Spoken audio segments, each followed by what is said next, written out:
અમદાવાદ ગાંધીનગરને મળી છે એક brand new double decker AC bus. આવી 5 બસ ઓર્ડર થવાની છે અને આ બસની રાઈડ તમે લો એ પહેલા અમદાવાદ હું તમને બતાડું કે આ બસ કેવી હશે. કાંકરિયાની આસપાસ ડબલ ડેકર બસમાં જૂના અમદાવાદમાં ખૂબ ફર્યા છીએ, પણ એ લાલ બસ બંધ થઈ ગયા પછીની હવે એક આખી નવી પેઢી છે, ધ જેન ઝી, કે જેને ડબલ ડેકર બસ વિશે કંઈ ખબર જ નથી. તો ચાલો આજે સફરે લઈ જાઉં. હેલો, કેમ છો? આ 2 સીડીનો અર્થ એ છે કે તમારે ચડવાનું અહીંથી છે અને ઉતરવાનું અહીંથી છે. એક્ઝિટ ત્યાંથી છે અને એન્ટ્રી અહીંથી છે. અને આપણે આવી ગયા છીએ ઉપરના માળ પર. સ્વિચ કંપનીની આ બસ છે જેમાં અત્યારે પણ આપણને કરવા મળશે. ઓ માય ગોડ, આ છે ડબલ ડેકર બસનો આગળનો ભાગ. આ ચોખ્ખી ચણાક બસમાં 65 લોકો બેસી શકે. પ્રાયોરિટી સીટ્સ આની અંદર આપવામાં આવી છે. આ ઇમરજન્સી એક્ઝિટ માટે, ઇન કેસ ઓફ ઇમરજન્સી તમે હેમર ક્યાંથી યુઝ કરી શકો. અહીંયા હેમર્સ મૂકવામાં આવી છે. નીચેથી પકડી અને ખાલી પુલ કરવાનું હોય છે, એટલે એની નીચેથી હથોડી બહાર આવી જશે. આ ઉપરથી ભલે સ્ક્રૂ કરેલું હોય પણ નીચેથી તમે એને કાઢી શકો એવી સિચ્યુએશન છે. First aid, seat belts. દરેક સીટની વચ્ચે ઇમરજન્સી ચાર્જર,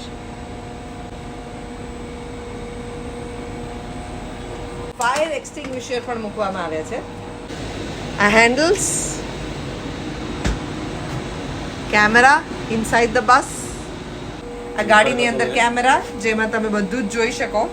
एक्चुअली नीचे स्टैंडिंग है, ऊपर स्टैंडिंग नहीं है.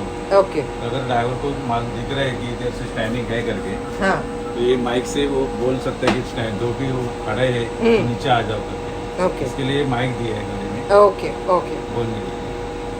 બસમાં શું શું ચાલી રહ્યું છે એ બધું જ ડ્રાઈવરને અહીંયા દેખાય.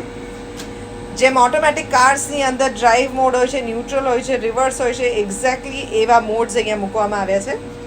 આપણે રેગ્યુલર બસને જેવી ચાલતા જોઈએ છે એના કરતાં સાવ જુદી પ્રકારની આ બસ છે. इट्स अ फुल्ली ऑटोमेटिक बस.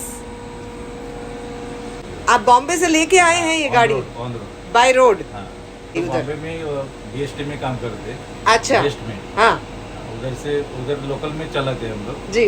अभी फिलहाल इधर लाने के लिए हम लोग उधर से इधर आए हैं गाड़ी ओह, लेके. तो आप ट्रेनिंग के लिए आए हैं? हाँ, अभी इधर जो गाड़ी चलाएंगे उनको ट्रेनिंग भी देंगे और उधर से बस भी लेके आए हैं.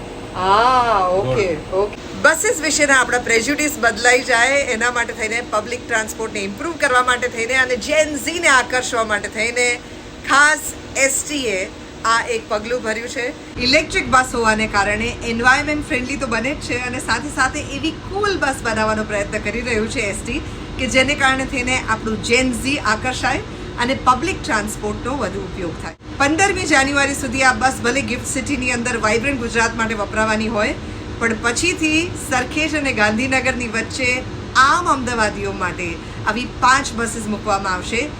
Make use of that.